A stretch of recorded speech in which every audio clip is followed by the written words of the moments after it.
Oh, are we Marvel fans? Oh, just a little. Hey Social Taco! Today we're here to talk about Avengers marketing campaign. Our special guest Thor is here to start off with our intro. Take it away, Thor. I am Avengers, there's been 4 different movies that have come out, all started in 2012 all the way up to 2019, and today we're here to talk about their awesome marketing campaigns. So it's Comic-Con 2012, Avengers had just come out, and I can't remember how I found this scavenger hunt, but I started doing a scavenger hunt where you were going around San Diego, and there were these spots everywhere where you could find, like, it looked like something had like crashed into the wall or whatever, and there were these like men in black standing there guarding them. And if you followed all the clues, it led to a shawarma shop. And at the shawarma shop, you could get an invite to a movie, and then you got to go see the short, Item 47, which was like when they were doing these like little in-between shorts that kind of like tied all the movies together.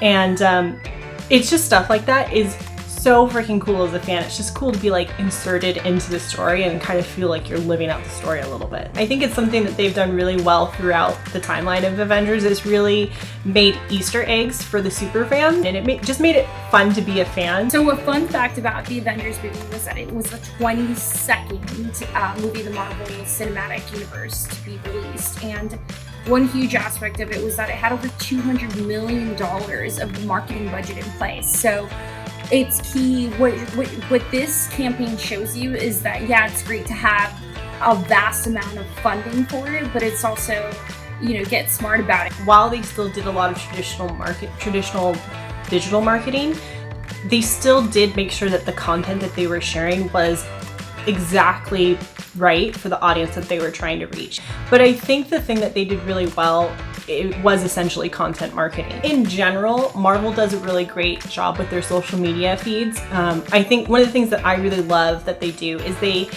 engage with the people who are already engaging with their brand by like drawing things or cosplaying and things like that. They actually partner with some of those top cosplayers and have them create content for them. And they're tapping into what influencers that already have that following too. So it's... Yeah, exactly.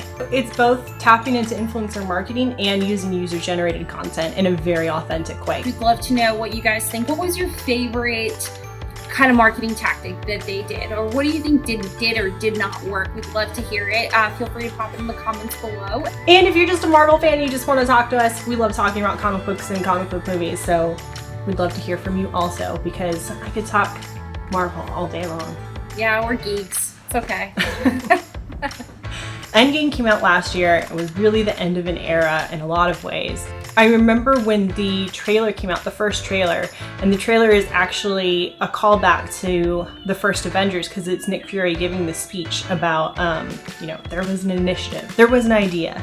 Yeah, I remember that giving me chills. I remember being like, oh my God, that brings me back. For somebody who's been on that ride the whole time, who's been watching all 10 years of movies, when you hear Nick Fury start to say, there was an idea, it like really sends you back to where you were 10 years ago, and there's so much nostalgia wrapped up there. I think it was a really good example of making content specifically for the super fans and the people who are going to get it and be like, oh yeah, that's Nick Fury, obviously.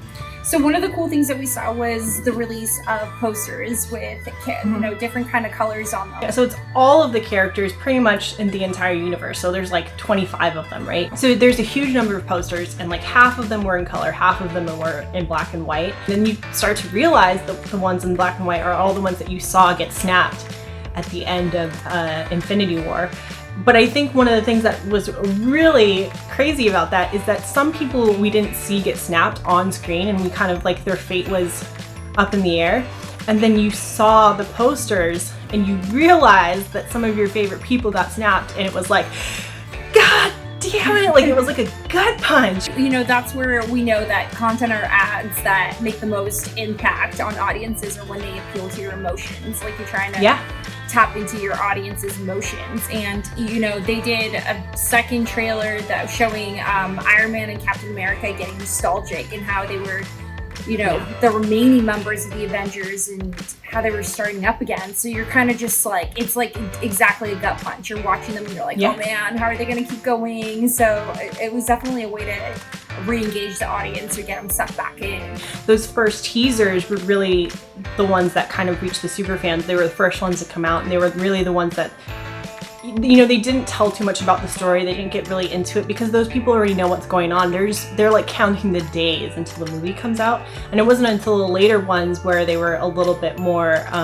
general, and they kind of told a little bit more about what was going on to get the people who were just catching up after 10 years, you know? Yeah, and that, you know, that was one of the goals, like, that they said, with such a huge budget, how are they going to tackle things differently? And it was partnering up with brands such as like Geico, Coca-Cola, Google, Hertz, and Audi. And so basically we're just being exposed to these characters in all kinds of random and different, you know, marketing campaigns. They did the teaser first online, and then in the Super Bowl, when there's millions of people watching, that's when they released the second trailer. So it was really, you know, at each step, they knew exactly who they were trying to reach. Content was specific to each audience at each time. It's fine if you're not doing something that's crazy out of the box and so creative and so innovative, as long as you're doing what you're doing really well. Yeah, quality. So that's a wrap on going through Avengers campaigns and our key highlights. Hey guys, feel free to subscribe to Social Taco for all things social. These are great friends of mine and they know their shit. If you want to hear more about any kinds of social media, digital marketing, or, you know, just in general, awesome superheroes, subscribe. See you next time. Whoosh.